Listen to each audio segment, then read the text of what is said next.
Hey, ladies and gentlemen, welcome back to the Blu-XPerience on the Blu-XPerience Media channel, episode number 33 of our live podcast. And don't forget, guys, you can always, if you don't watch this full stream, you can always listen to us on Spotify, on iTunes, or all the major podcast platforms we are available at for the show on replay. So if you miss something in the show, you want to go back and check it out, always go back and do that when you're driving to work and your work day or whatever you're doing. But welcome aboard, guys.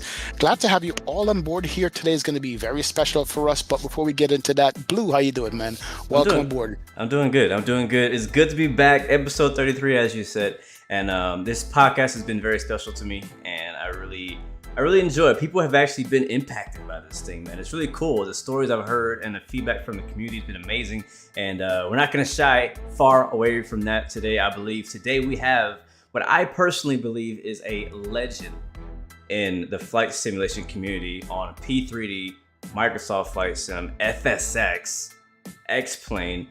This developer, this person, this team has touched all of the sims and made a big impact on all of them. So XP, who are we talking to today?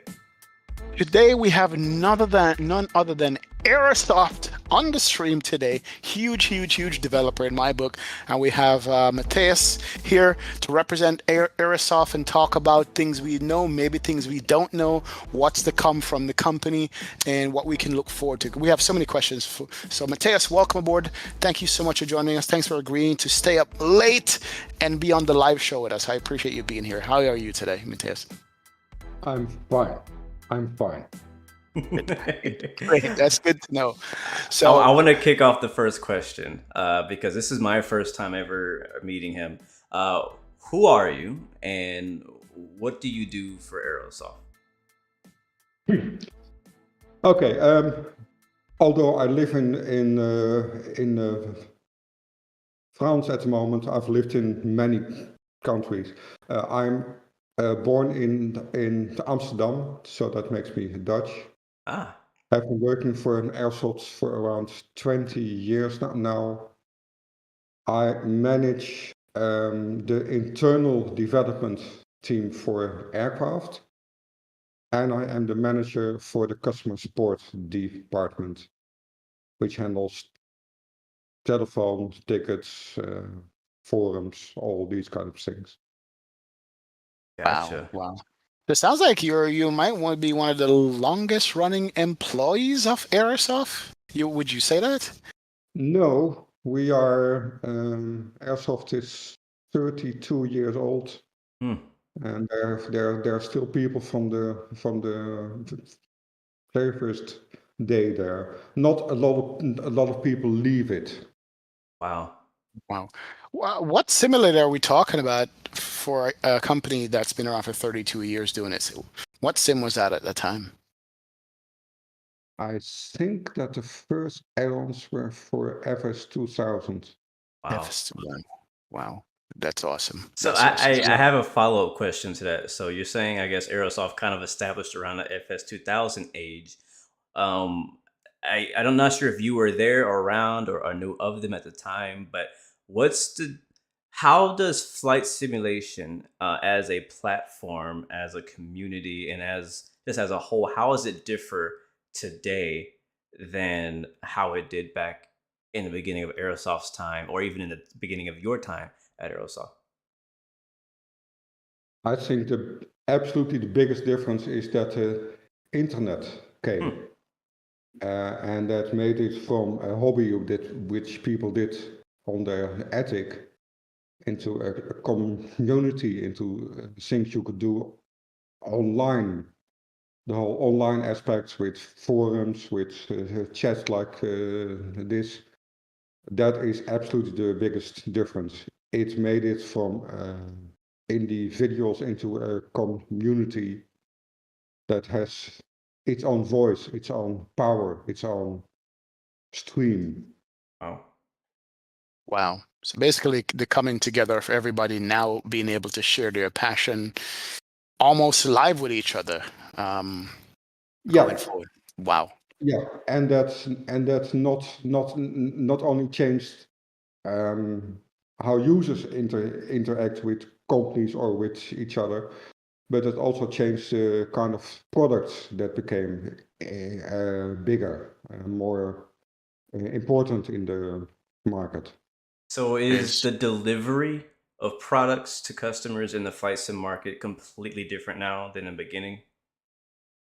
Yeah, we are still handle boxes. We are one of the very large companies, but still do boxes. In the German market, it still works, and the German market is next to the English speaker market by far the biggest market. Uh, in a lot of European countries, boxes are still in the shops.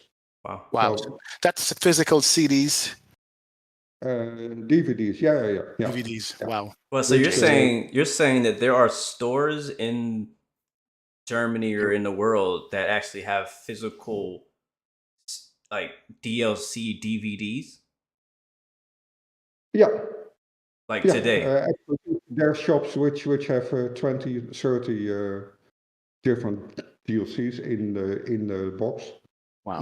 Let's be honest, it's not a growing market, but it is absolutely there. Yeah, Interesting. Interesting. And from what I understand, and Aerosoft, don't you guys have an actual physical location at an airport somewhere in Germany? our headquarters is at Paderborn Airport. Yeah, we overlook the runway there. Oh, wow, cool. That's got to be inspiration to do many different things. Being there every day, I guess. Yeah, and we have our warehouse there, which is people who haven't been there find it totally amazing to see hundreds, thousands Mm, of boxes with flight sim. mm. Right. I mean, I have a question, and I was going to ask this later on, but it's kind of relevant now because now that you say that you have physical software that you can get on DVDs and so forth, and people still wanted to buy those. I have a particular gripe about the new simulators now relying so much on the internet where everything is downloaded to you and you kind of don't own it. So if the internet goes out, you might not be able to play your flight simulator. Um, it How do you feel about that? Being it's good on one end because you can Yeah, get online and talk to everybody and be there, fly together, but then it's bad if you don't have a physical, you don't own it. How do you feel about that? yeah, I'm in your court on that. On the other hand, a flight sim, certainly Microsoft flight sim, that is not connected is a pretty poor flight sim. Hmm. If you disable all the connections it does with the weather, traffic, the downstreaming of content, there's not an awful lot left. So yeah, let's call it sign of the time. Yeah, sign up to time. That is true. I was just watching a video before we met here of the new cars coming out, and automated driving cars are the big things. No more steering wheel, just sitting and go. And I'm like, do I like that? That might be convenient, but sometimes I just want to drive, and I feel bad for the next generation. So I guess that's where flight simming is going to go too, as well. But Well, I'm I'm not the person to ask it because I've got a Tesla to drive long distance in, and for short distances, I've got 1970s English MGBs here, oh, nice, which are the nice. complete opposite. So Opposite. So, Yep.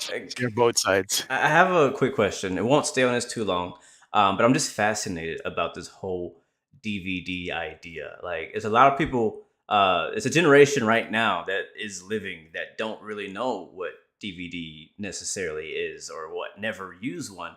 And so, one thing I've always noticed because I come from X-Plane, I noticed whenever Aerosoft would release a scenery or an airplane, the thumbnail screenshot on the store, no matter what store I went to, if it was published by Aerosoft, it would have like a DVD of like Anchorage, right? And I never understood that. But also, I know that you guys don't all produce everything in house, right? You'll have like third party people who come and develop something, and then later on, like for example, I'm looking at your site and I see you have FS the Crew Leonardo Mad Dog X edition, but which is in a DVD. Is that really in a DVD, or how does that work from coming from a developer to you, and then you convert that to a DVD? And, Aerosoft is basically three things. We are a publisher where we publish work of other people. We are a reseller where we resell stuff for other people. And we have our own internal development teams that create products under our own name. And I manage one of those teams. Gotcha. And all of these things are, if a developer wants it, we can publish his product in a box. Nice, got you. So the team that you're in charge of, is that the airplane development team? Yeah. Okay, We're good. now working on the A330. And that's what I want to talk about. Oh yeah, because we have this beautiful new simulator, Microsoft Flight Sim. Looks absolutely gorgeous. I love flying in it. I love coming in and approach. Love taking off and just seeing what it looks like and looking out the window. But what's going to make this sim grow is airplanes. Sceneries are good. I mean, we love having the customized sceneries there, the payware sceneries, but the airplanes that you guys are bringing out, the CRJ, for instance, you were the first, right? I think you were the first high fidelity airplane in Microsoft. The With the CJ CRJ? was the first, yes. Wow. And how long did you guys know from when the simulator dropped to when it came out? Did you guys work on the CRJ? How long did that take to get it up to running and stuff? And what was that process working with Microsoft? Because being the first as well. The CRJ was a bit of a special project because there was a large demand from Microsoft on it, and we had a lot of help from Microsoft doing that one. I'm not saying that they made the aircraft, but they most certainly helped.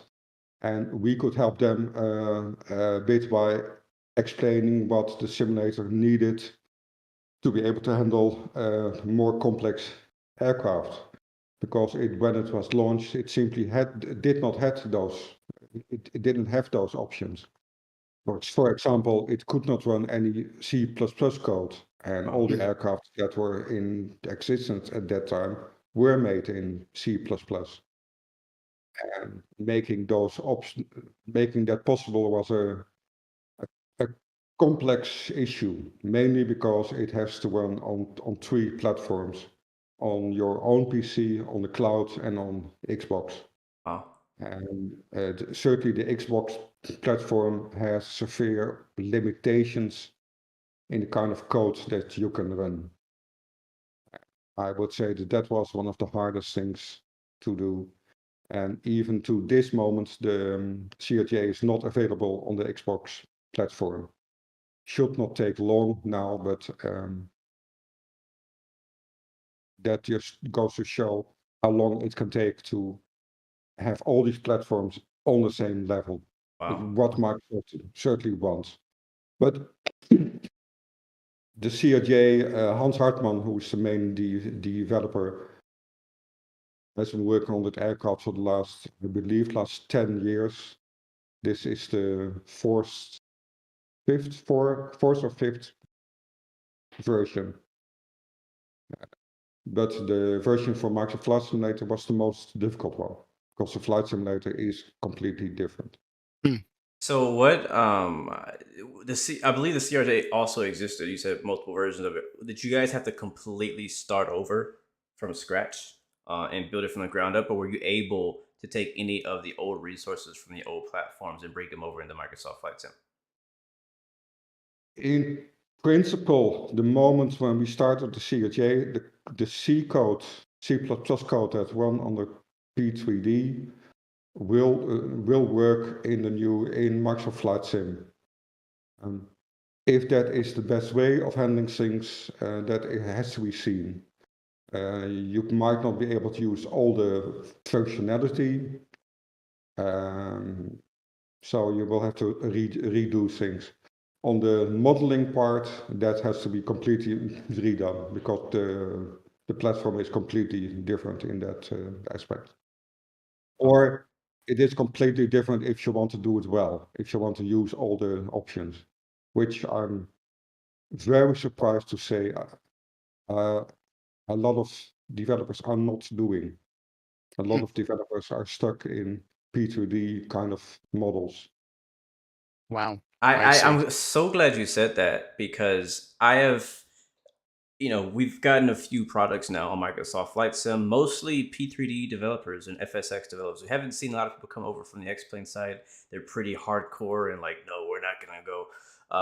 But you mentioned that a lot of people were trying to take their P3D stuff and bring it into Microsoft Flight Sim without taking advantage of the new Microsoft Flight Sim functionality.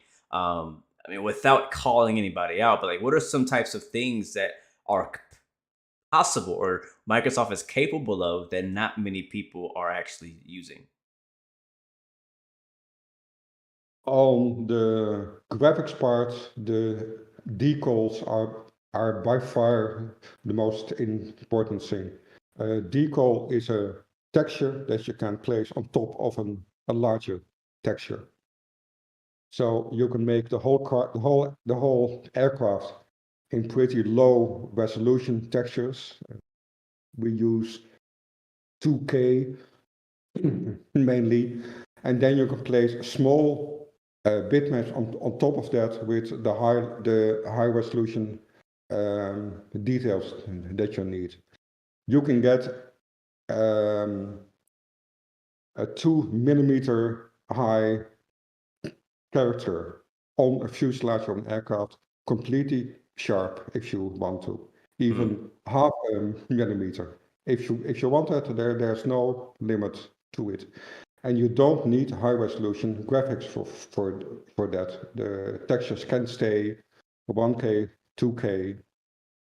So every time you hear people speak about high resolution this and high resolution textures, 8K, 10K, those are people who don't understand how to use decals because Wow. you don't need that. And if you use 8K textures, they become incredibly large. The texture load that you are going to put on the sim is 10 times higher than you could have done with better results. And on modern PCs, that is not so much a problem. But in Flight Sim Cloud and Xbox, the memory constraints are a lot higher. Certainly on Xbox, you have to do a lot in the memory, in the shared memory of the Xbox. And that is simply not a lot. And if you have 8K textures on a large aircraft, it means that it will never run on the Xbox. And again, it won't look as good as with modern methods. Right. What you have to understand is that we went from a graphics engine from the 1980s that was a little bit tweaked here and there to a completely new, highly modern graphics engine. So the knowledge that people had about how to do aircraft had to change from that antiquated hobby-like platform to a modern platform. The new modelers we hire are professional game modelers because these are the people who understand these kind of things. Wow. I'm a PC snob because, as you said, we have these beefy PCs, we have these huge graphics card that can basically run everything, and I really don't think about Xbox, but listen to you talk. How big is the Xbox market compared to the PC market from a developer point of view? Nobody except Microsoft absolutely knows. But I would say that the majority of users, of Flight Sim users, are on Xbox. Wow. The majority of people who buy DLC or download the DLC are on PC, but I Mm. believe that that will even out. I believe that it in 2 years' time it will be on the same level. Wow. So to be able to sell on the Xbox platform is a huge deal, a huge deal. Wow. To be able to sell on the Microsoft Marketplace is a huge deal. Because you have a How? huge audience. Yeah. Sorry? Because you have a huge audience once you get to the Microsoft store. You're reaching Xbox and PC.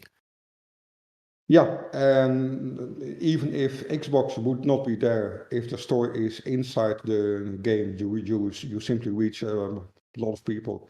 It's just like with other game developers. If you're not on Steam, you will not sell. It is basically that simple. So I'm very impressed with people who make add-ons that are very, very complex.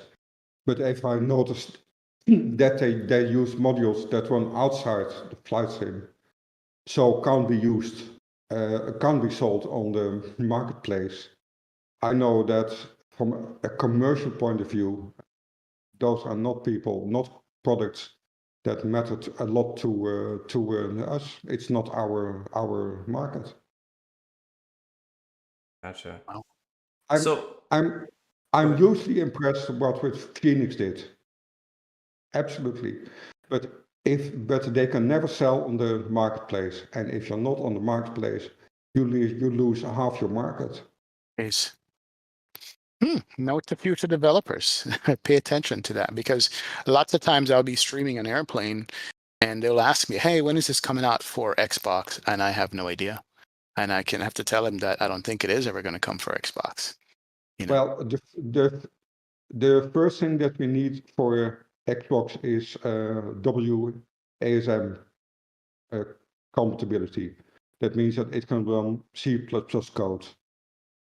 That is supposed to come partly in Sim Update 10 and partly in Sim Update 11. So when that's done, we expect that the CRJ and the Twin Otter can be released on Xbox.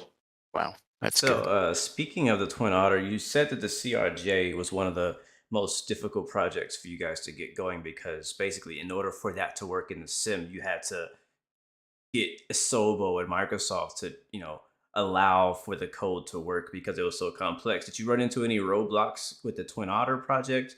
How did that go, and how was the community feedback on it? No, from a development point of view, that was not a very complex product.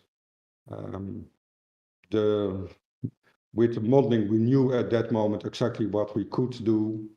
There was a few minor issues that we asked for help with. There was no problem.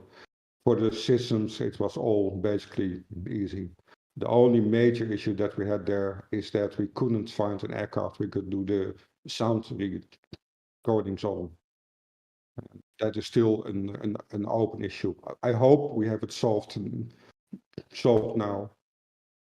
But we simply couldn't find a Twin Otter that we could visit and do the sounds of. Wow, Um, that surprises me actually because I've flown the Twin Otter and I actually thought it sounded amazing as it is currently. So, what sounds did you guys implement like for now? What are you using? How did you develop that?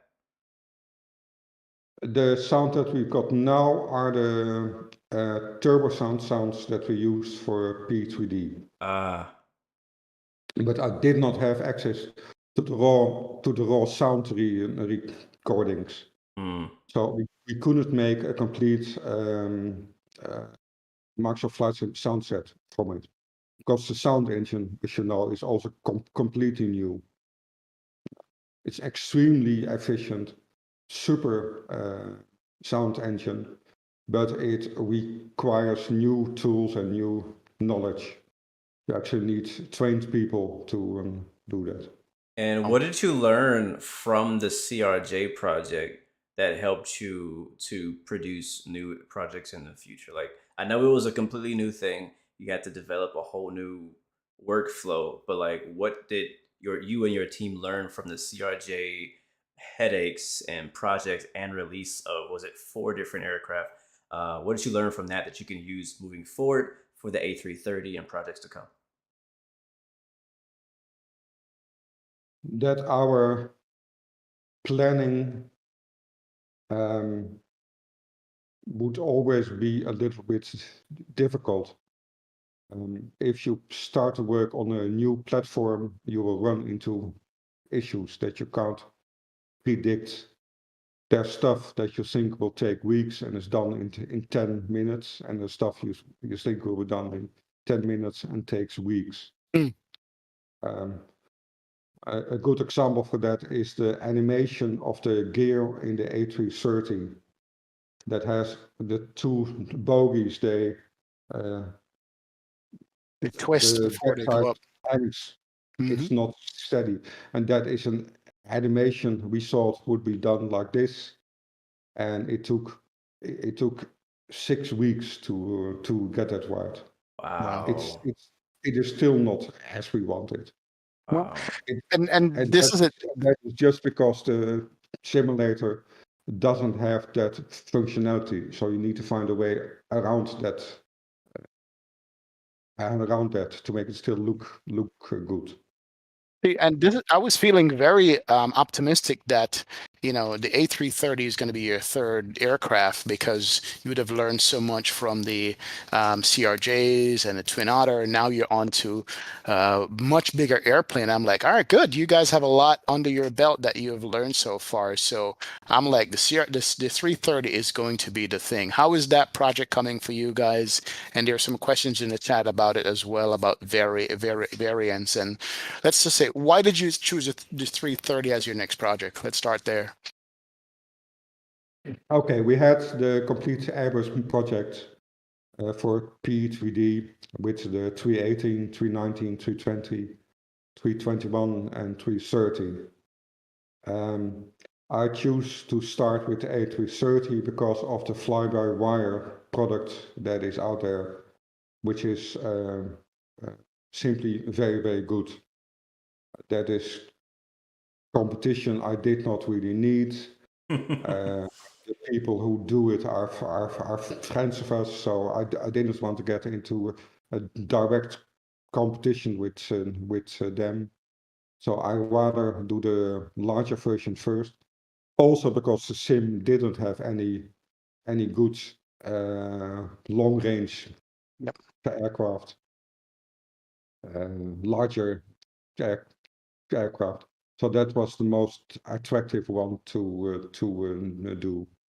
And the code that we built is basically the same code for all the Airbuses. It is basically just like in a real Airbus, it is the system code that runs its configuration files that make it from an A330 to an A318. Hmm. Wow. I have to say that you are right, because I'm excited. If it comes out, I'm not sure when it's coming out, but it would be the first wide body, as you said, long range airplane in Microsoft that's going to be high fidelity. And so the excitement level for it, I get asked the question all the time, you're going to get the A330 when it comes? I'm like, yes, I am. So I'm excited for you guys working on that, bringing it to us. How is the development on it going right now? How's that? We are at the what I always call the painful state. It's when you've done all the easy stuff and have to do the hard stuff.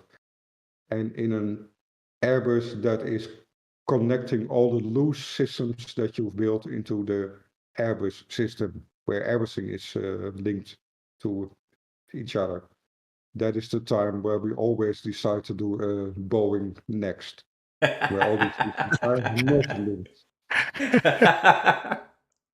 So and the fact that debugging in the sim is difficult.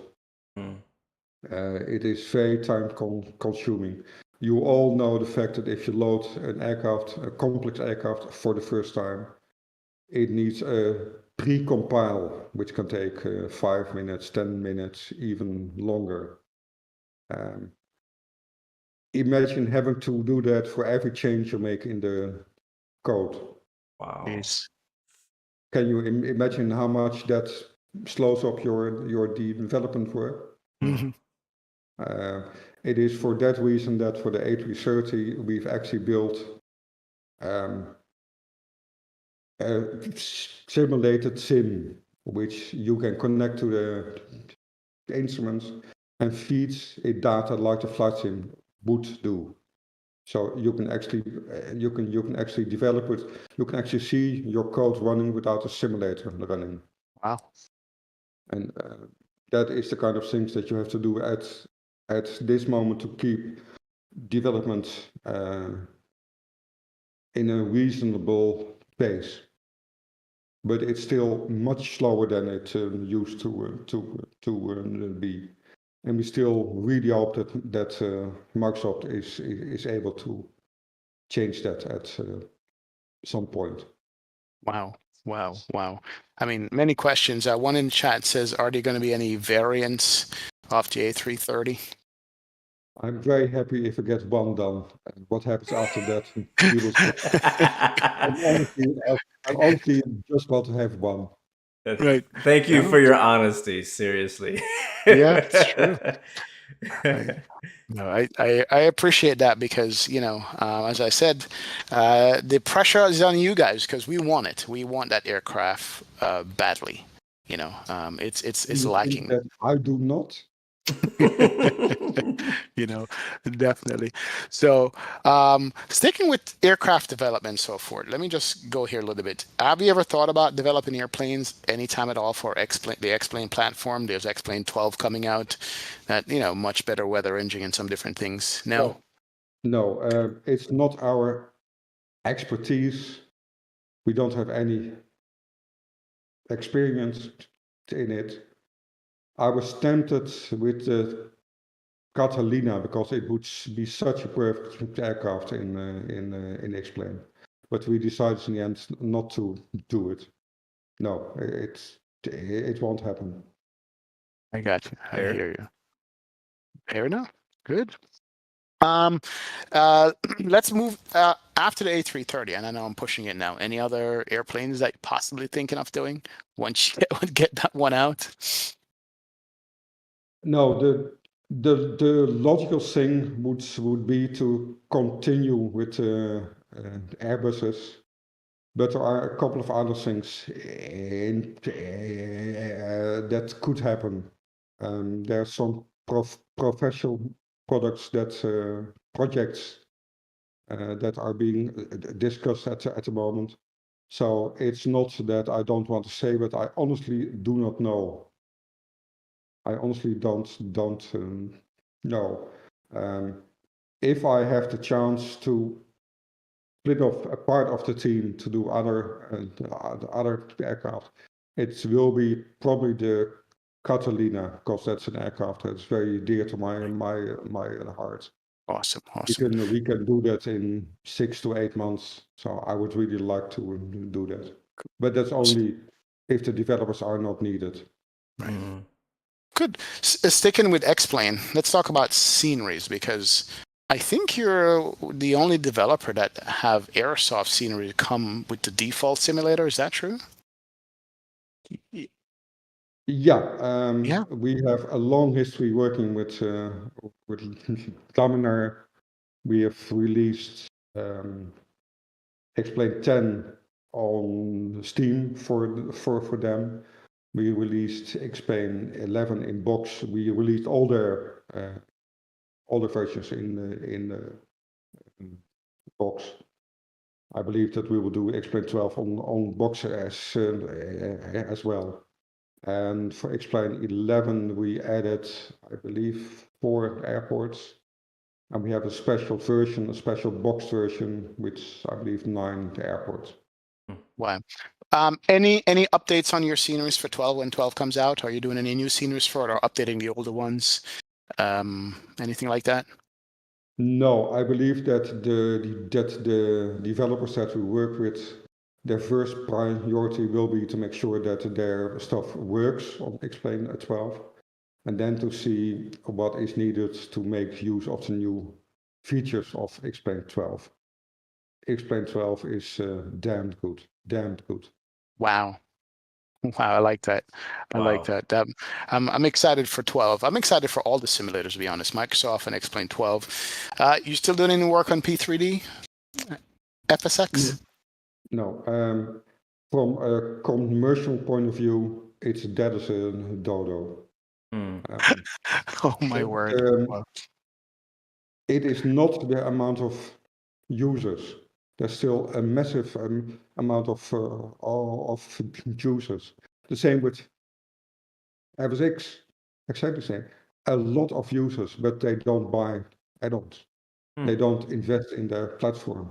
And well, that makes it completely impossible at this moment to release things. When possible, we will do updates of our older products. The last CRJ update was also released for P3D and fixed some long-standing issues that there.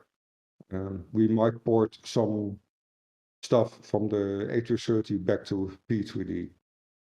We're not sure yet. But new stuff, no, stopped.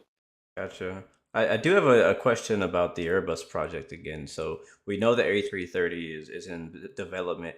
I remember hearing, like you said, you have the 319, the 20, the 21, and how you're kind of, I guess, discouraged from doing that because your friends at Fly-by-Wire are doing such a good job on the 320 Neo and the 380, and we have Phoenix as well. But there's still a market and a need for the entire family. Do you guys still feel the need to continue after the A330 and finish the Airbus fleet?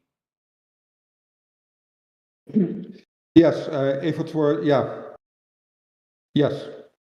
Like I said, it depends on a lot of things. It depends on if the resources that we need are there. From a commercial point of view, it is not a complex thing because these things will always make money. Yeah. So that is not so much an issue, but it's the issue how to balance all the demands on the developers. Personally, I would, if it were completely up to me, I would do the A321 long range version. Ooh, Because yeah. of all the smaller Airbuses, I think that that's the most exciting one. Yeah, I agree. Excellent. I agree. For sure. And it's one that Fly-by-Wire isn't Yeah. talking Right. about. Yeah, yeah. There's a lot of, and something I love that you mentioned earlier is when you said the reason why you picked the A330. And I remember me and XP having this conversation when you guys released the news that you're working on the A330. And I was like, that is so smart. There's a hole in the market. There's already other Airbuses. We have the narrow body Airbuses. We got, PNDGs doing their 737 thing. A lot of people are filling in the gaps in the narrow body market, but we're still all waiting and yearning for wide bodies. We all want 777s, A330s, 340s, A380s, and that's where the big gap is. And nobody's doing. I mean, we have Captain Sim who's dropped a basic version of it, but we don't have a high fidelity version. So, what I want to ask about the A330 is, like, what is kind of, I guess, the fidelity range you're going for? Are you going for like equal to what the CRJ is sitting at right now? Above that, are we looking at study level, or like what's the quality you're looking at for the 330? Well, first of all, after all these years, no idea what a study level aircraft is.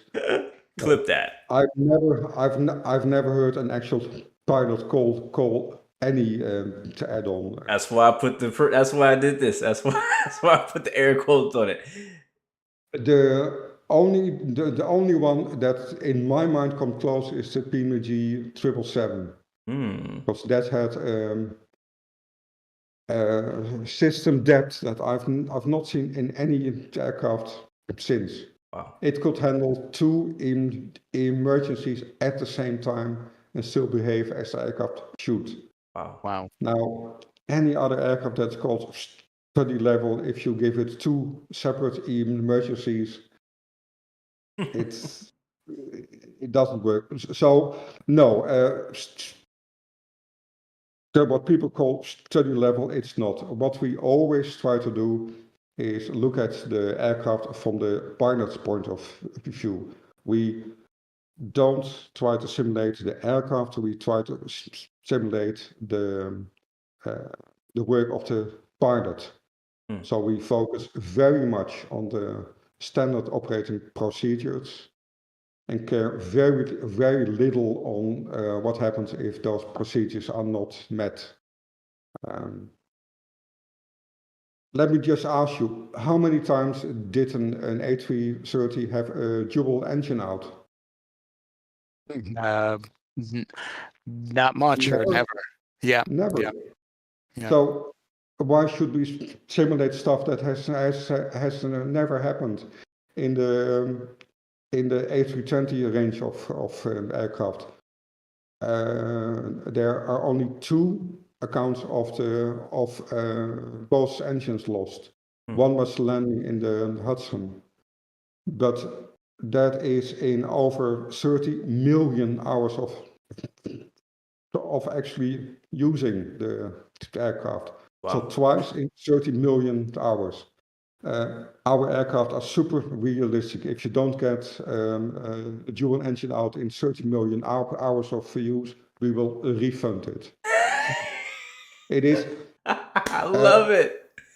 I don't really understand why people want to simulate a simulator, because a dual engine out, the only time a pilot will see that is when he has to train it.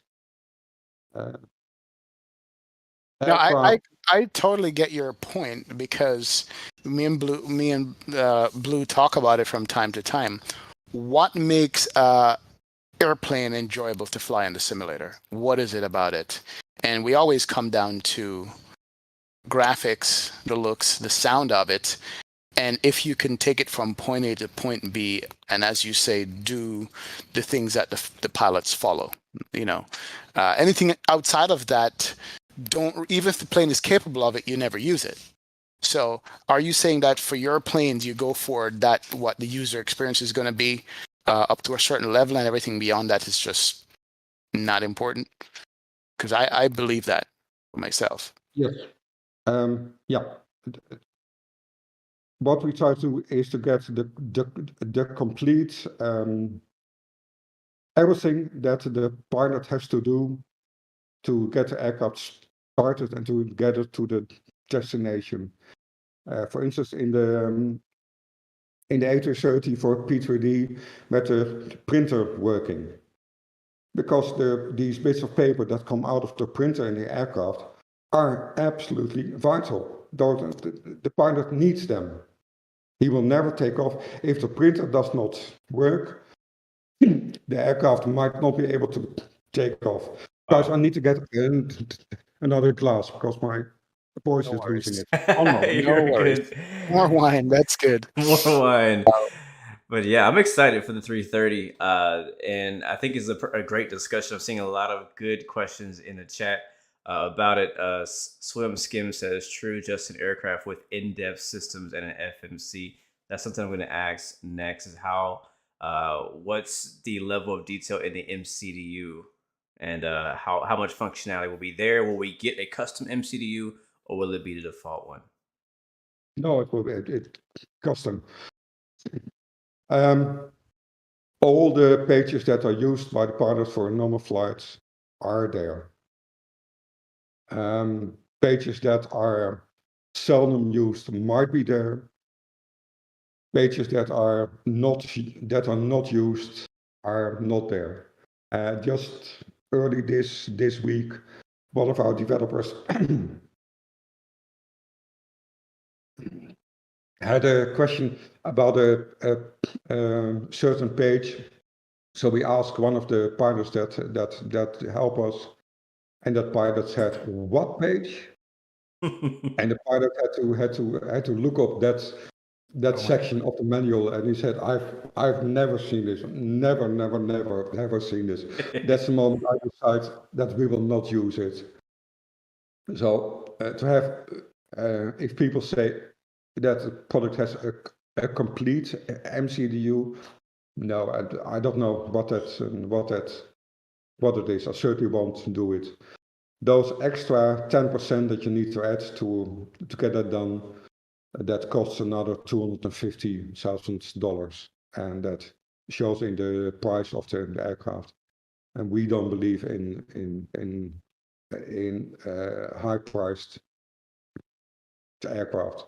That's not our market.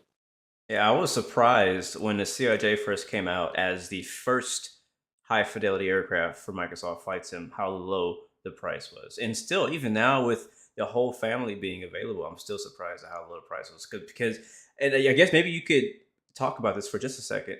Uh, the pricing in P3D, one thing that strayed me away from really ever joining was how expensive all the add-ons were. I mean, you're paying $120 for a plane. You're paying, $30, $40 for every single airport, and all that adds up. And so after, a year or so, you're paid, $2,000 on your home sim, not including your hardware. So like, what's kind of Aerosoft's mindset behind it? You just mentioned it's not what you guys are about. How was it with you guys on P3D versus now on Microsoft for pricing? It's the market that is completely different. With P3D version 4, version 5, even more for version 5, the amount of potential customers that you have is very limited. We always said that Lockheed sold 25,000 copies of the sim. That's your market. That is the total amount of people that you can sell your add-ons to. Well, Microsoft said that they said it more than a year ago, that they had over 2 million installs of Microsoft Flight Sim. Wow. So your potential market grows from 25,000 to 2 million. Wow. Now, people on P2D, almost all of them who had a sim used add-ons, because it was far more than Microsoft Flight Sim is. It was not really usable without add-ons.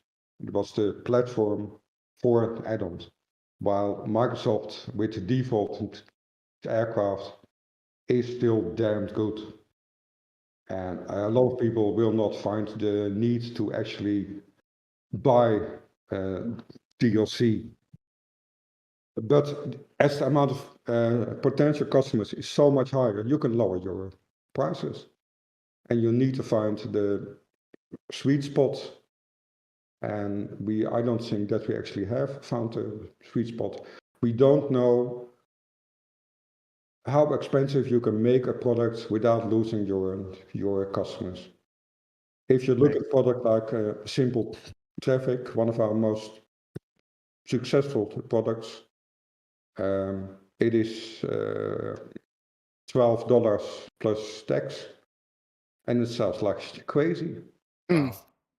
It sells huge numbers, and numbers that we have not seen in the last 10 years. Wow. And I think that we found the correct price for the product there. And if you get that right in the Microsoft Flight Sim market, you can reach a lot of people. Wow. That is awesome. That is actually awesome. Yeah, there's so much room to grow for Microsoft. Hope developers are listening and taking your cues as to how to run this, because it is good. Had a question from the chat. Hold on, you have to. I'm still not sure that really high-end aircraft will do well. As we make aircraft more and more complex, you're losing more and more people who can't handle them. Let's be honest. A modern airliner is flown by 2 pilots, highly rested, not having a glass of wine in their hand. They are trained like crazy.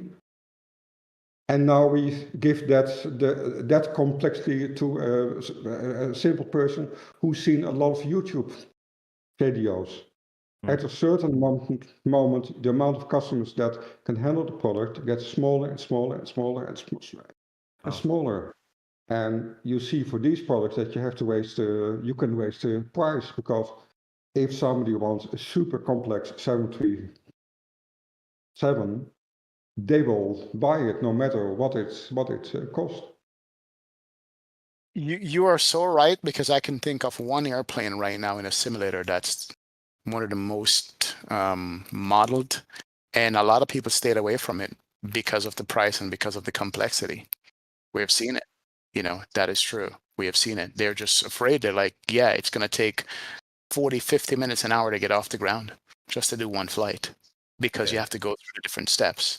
So I do agree that, something I never thought about, but it's true. And mostly when we fly, we just go through the flow, set up your FMC, MCDU, put in your ADAS, set up your V speeds, load your passengers and fuel, and we're gone. That's what you do 99% of the time on every flight. So it's true. But I think what his point is, though, is that the majority of flight simmers today don't even know how to do that. So they're skipping those steps. They're loading up, with a hot start on the runway or at a gate, and they're just pushing back and going. From going from the F6 to prepared, over, how long was that? 8 years, we were able to train the customers. The complexity of aircraft and other stuff went up and up and up and up.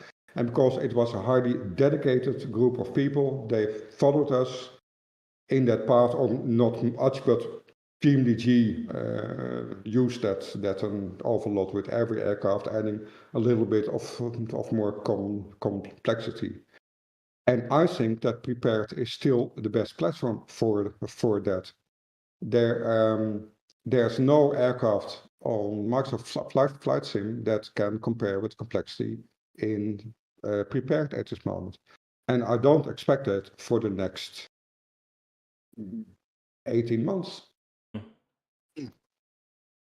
Wow. Yeah. Something to think about. Definitely. Absolutely. So there's very little to push these high-end users from prepared to Microsoft Flight Sim. That the scenery, that the world looks beautiful, yeah, they don't really care. Yep. There are some X-Plane users like that as well too. They're like, we're not leaving X-Plane. We like the flight modeling of X-Plane more than we like it in Microsoft, and for that reason, they're staying there. Yeah. And with out, that is true. Speaking of flight model, what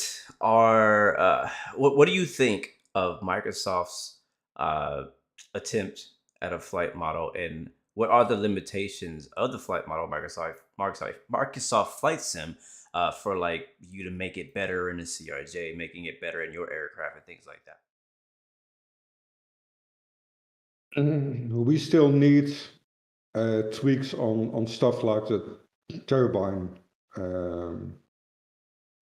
mechanics. But other than the engine itself, I don't believe that there's a lot of limitation.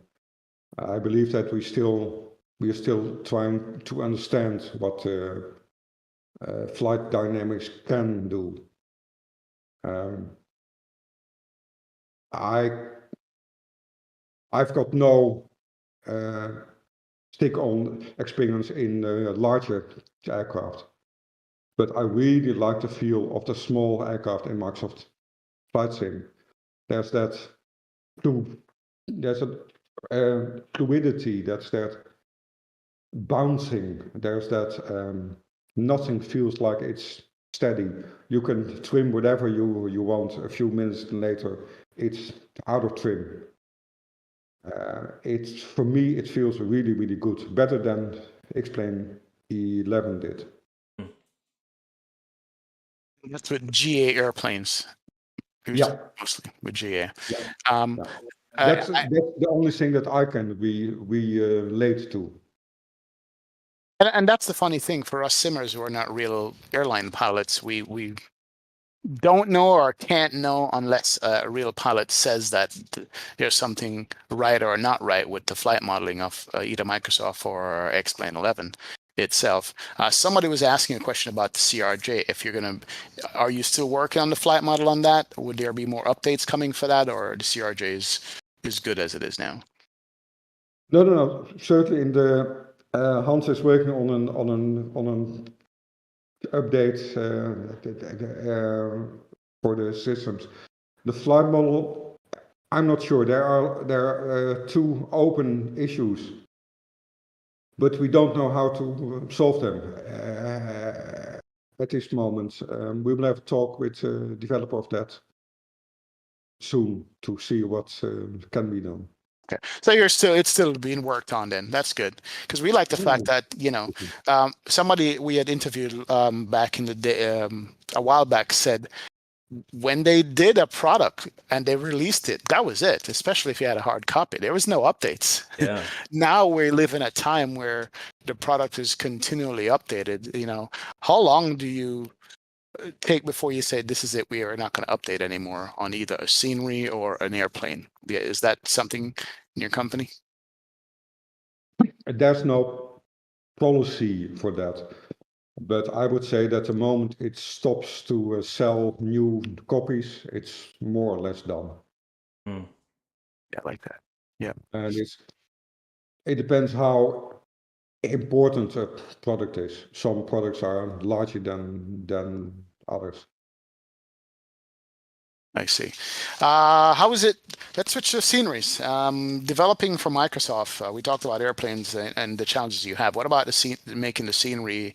New things you've learned, shortcuts, tips, things that people are not using. How's the scenery developing for Microsoft as compared to a P3D and X-Plane? Brilliant, absolutely brilliant. There is. I don't know if you followed the North Sea project I'm working on. We've got objects there that have got 6.5 million polygons. 6.5 million polygons? 6.5 million polygons in one single object. And we were sure that the sim would crash on that or slow down on that.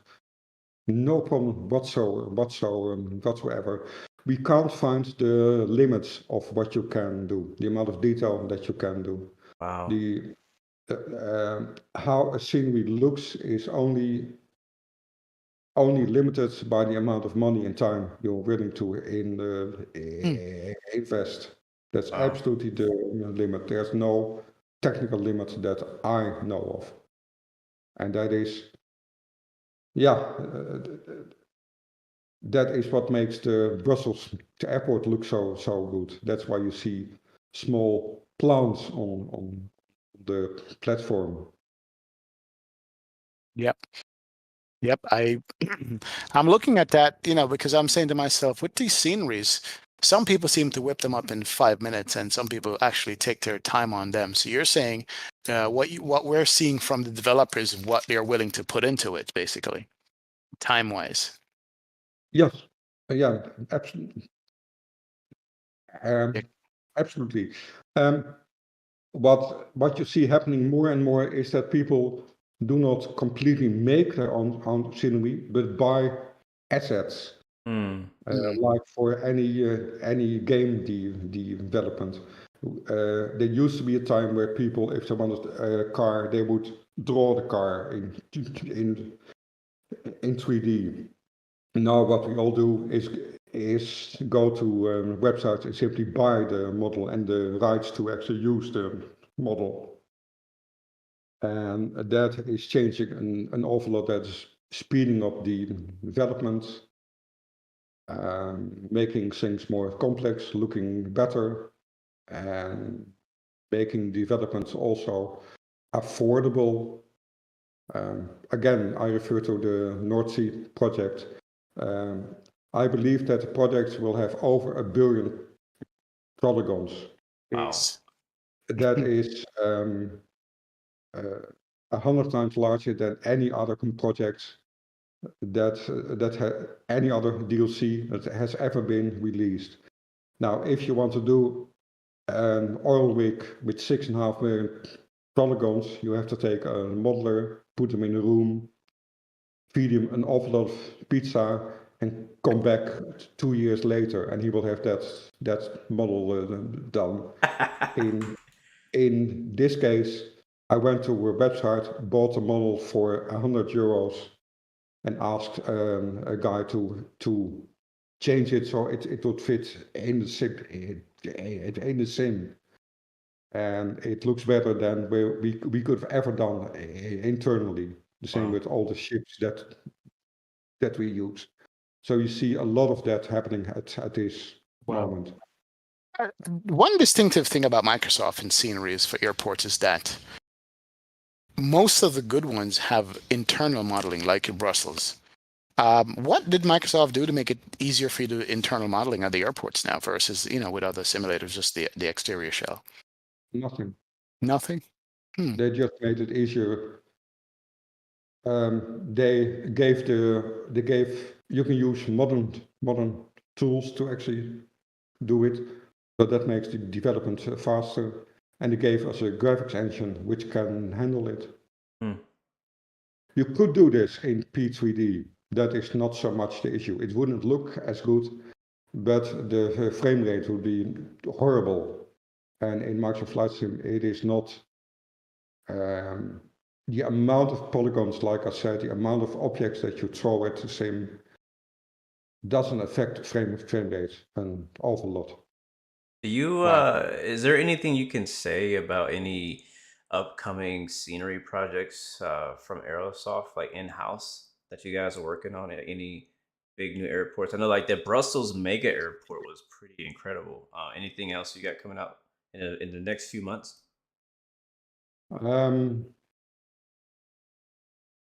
On big airports, nothing I can mention. There will be some out, but I'm not at liberty to actually tell much about these products.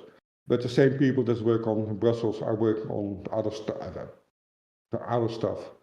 Right. From myself, it's that North Sea product, which is very special. Every year I like to do one project which is different, and this is my yearly product that is different. We will cover the complete North Sea and some other, the Channel and the Irish Sea, with everything that is in it, from every wind turbine to every buoy to every ship, and everything is placed exactly. So it's a complete snapshot of how that terrain looked. And if you understand that in 2050, over 80% of the North Sea will be a wind farm. So there will be no sea. It will be just one huge wind farm. The oil and gas industry will grow there. It's the largest industrial site in the whole world. Wow. There are ships sailing there that cost $2.5 billion to make. There's one single ship, $2.5 billion, and that floats around, takes up oil rigs and brings it to another place. Wow. And that is, I find it exciting to do because it is database-driven scenery design. Because what we do is we bought the database of where all these objects are. Oh, wow. Every ship, every buoy, every little thing, everything that you can see. And that's a database, and then we buy the objects to actually place them there. And I'm very excited about doing that because it means that you can do very complex things in a reasonable amount of time. For instance, I've got the same database of ships on the Mississippi. Wow. And on any given days, there are 8,000 ships on that river. Wow. Didn't know that. And I Wow. can place all of them exactly where they were on January 23rd at noon. That's amazing. That's amazing. If to find out about the North Sea project, is it on your forum? Can we go on the Airsoft forum and In the get more preview, information? in the preview section, and you will see all these massively complex objects Gotcha. there. Is it in the And you Aerosoft will forum? Yeah. yeah, and you will also see a lot of the database work that's going on. Yeah. Forum.aerosoft.com, guys. I'll drop the That's link it. here. Yep. It's a good forum because I'm looking it over going, there's a lot of information here about what you guys are doing. Also, just to field a question from chat, did you guys say what version of the A330 you're doing? 200, do you know what version? A330, the 300 Rolls-Royce engines. 300 Rolls-Royce engine. Okay. And as you say, you just want to get that one out the door. No plans for the 200 or anything like that yet. No, Okay. no. I'm personally, I would. The Neo version seems a bit more yes. interesting, but Yes. Yes. I honestly, like I said, I honestly do not know at this moment. The Neo Yeah, just just sounds like the right move after dropping the A330 because the Neo is just, it's new, it's trending right now, like it's the thing. So yeah, we're definitely looking forward to the A330 coming out. Other than Brussels, what are the other sceneries you guys just came out with that that we should be looking at? Because I'm sending people to your website, aerosoft.com. Which one of the other sceneries? Because Brussels is just so pretty. I I'm looking at. believe after there was no large airport after Brussels. I see. There are a few smaller airports that we did. Which one? Oh, no, sorry, the Menorca, the Mallorca. Spanish island one was released this week, and I sweet. really like that one. I really like it. It's Yeah. from one of our oldest teams.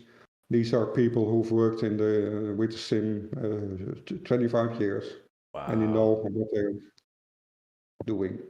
It is pretty. It is a pretty Yeah, airport. I'm That seeing it is right now. It looks really nice.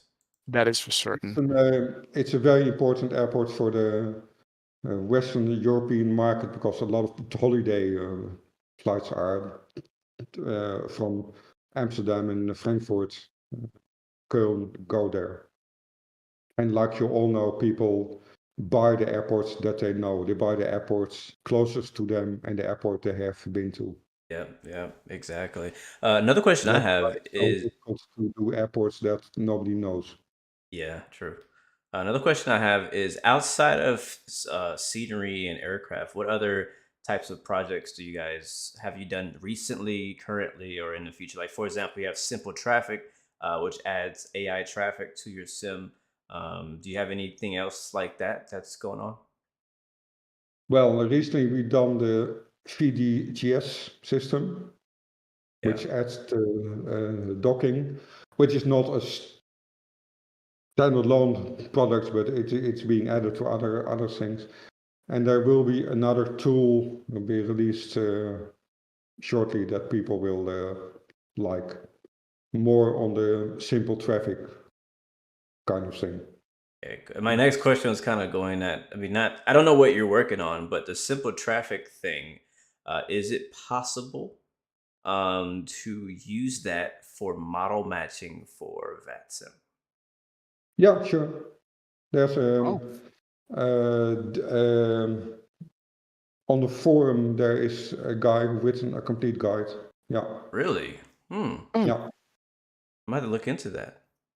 That's a big need right now for people who play online is having the trouble with having the model matching from VATSIM and Microsoft Flight Sim. So if we could use the Simple Traffic models, which are actually really good with all the airlines, and be able to move that in.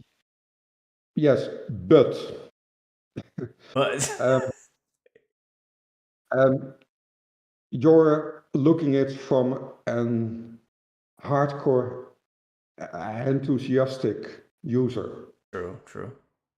and a product like Simple Traffic was not made for you. It was made for a user without any knowledge, because you don't need any knowledge for Simple Traffic. You install it and it is done. There's no configuration. And to make products aimed at the people who fly FATSIM, while it's a huge group of people, and in Prepare3D it was a very important group of people, in Microsoft Flight Sim it is in percentage a much lower group of people. So you always have to keep in mind that if products seem simple compared to what it was in Prepare3D, it is because the average knowledge of the user, of the potential customers, is on a different level. That makes sense. Yep. Oh, yeah, good. While I was saying it, I was not sure that it made any sense. No. It completely makes. I mean, because I can only think of from my perspective, right? So I was just thinking, like, yeah, right. I am a hardcore simmer, I guess you could say. I forgot. But yeah, the other that's the reason why they call it simple traffic, right? Because it's simple. It does one simple thing. It injects traffic into your simulator, so you don't feel like you're driving around during 2020 and COVID. Yeah, I agree. Yeah. Wow, nice. So basically, what Matthias is saying that we used to be the majority of percentage of people who fly P3D X-plane.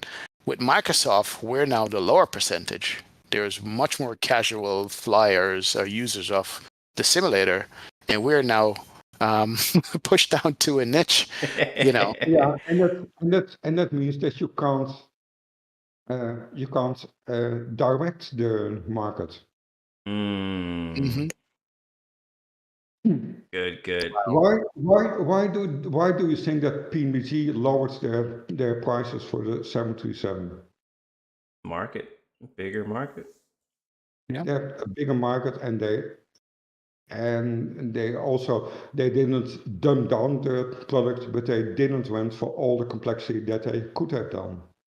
True. Yeah. It's true. And they did that because the money is not in the high end. The money is in the medium priced products. I would even say that the real money is in the Low end. $15 Right. range. Yeah, the attainable bracket. A lot of kids come in and say, "Hey, I can't afford a big PC, or I can only afford Xbox, but I want this and I want that."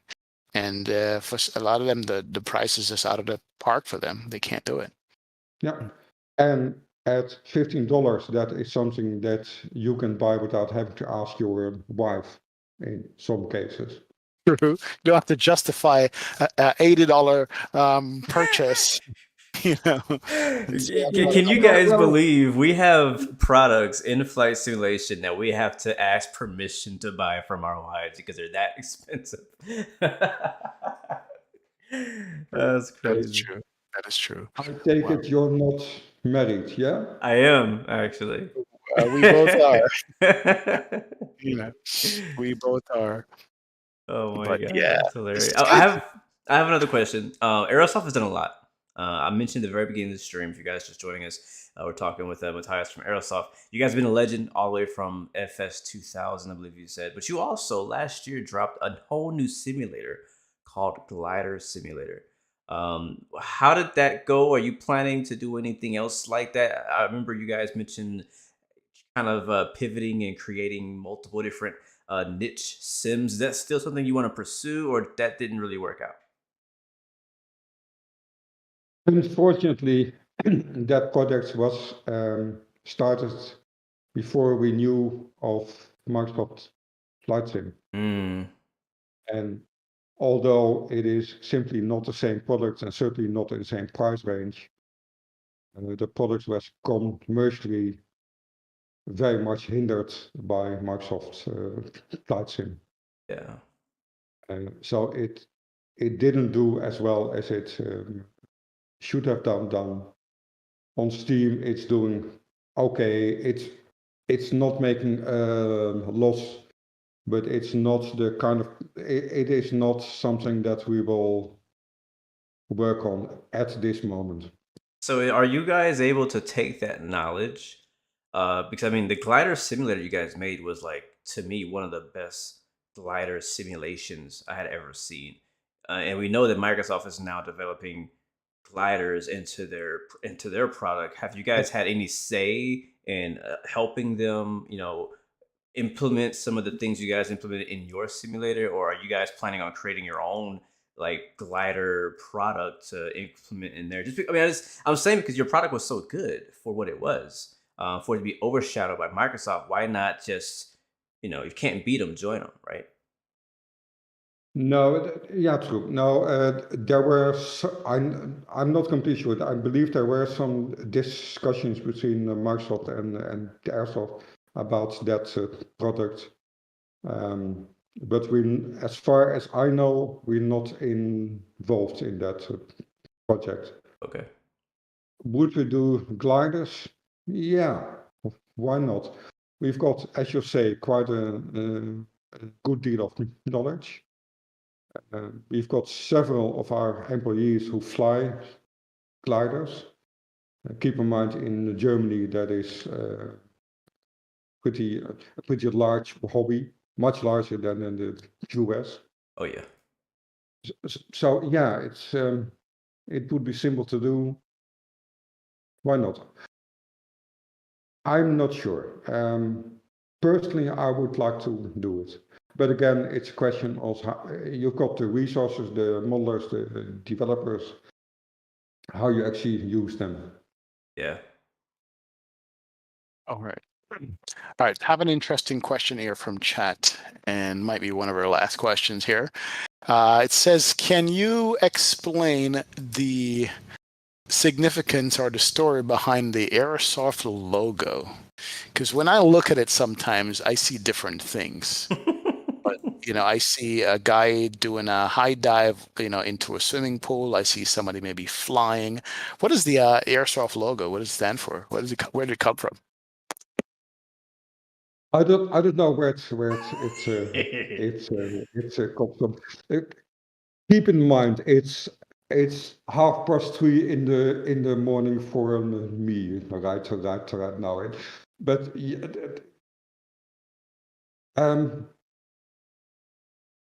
internally, it has been referred to as a lady with a large boobs. Yes.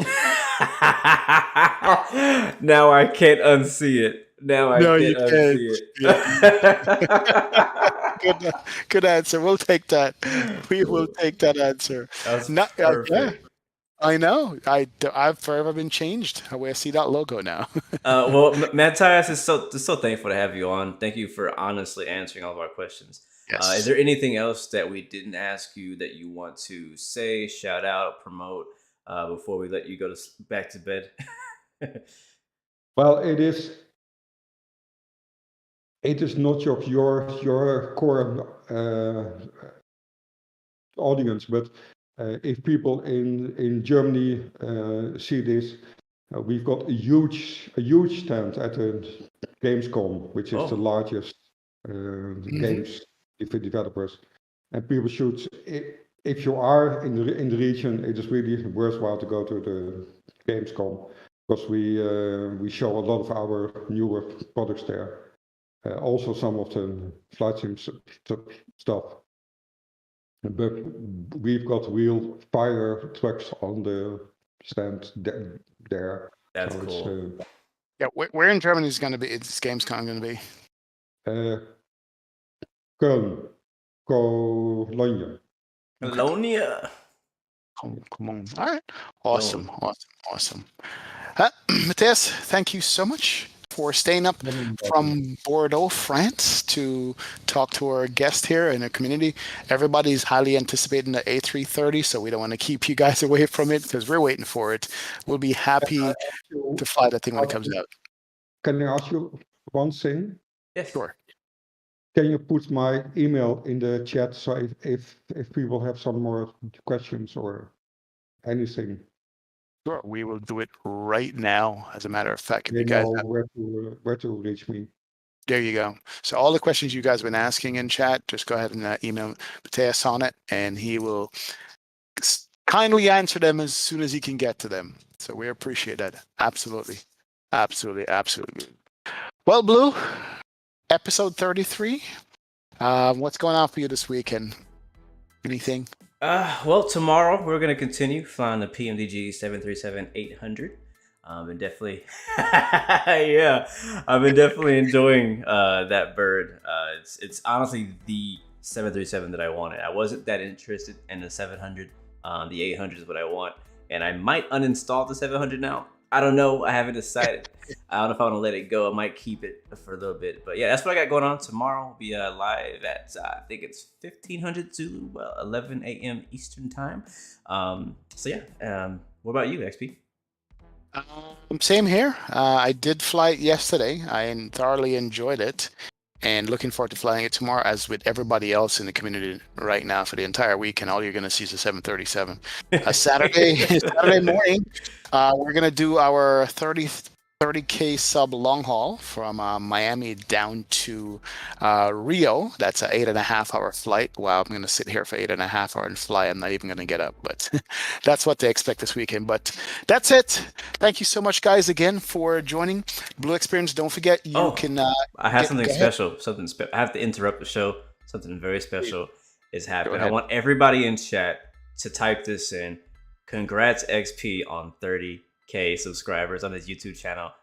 Congrats, bro. I just had to do that. Thank you. I had to do it. It's a big deal, man. You know, we do YouTube, and you know, it's a lot of work. You know, not everybody gets traction, and when you do, it's a big deal. It's 30,000 people in a room. Put them all in a room, and just think how many people that is. That's a huge blessing, and it's something to be thankful for. So thank you guys for being a part of our community, being a part of XP's community, and being a part of the Aerosoft community. I can't wait for the day that all of us are flying the A330 every day of the week, right? So I hope we make you proud when we go live with the 330 on day one. So, but yes, I'm sorry, XP, I was cutting you off. What were you saying about Spotify?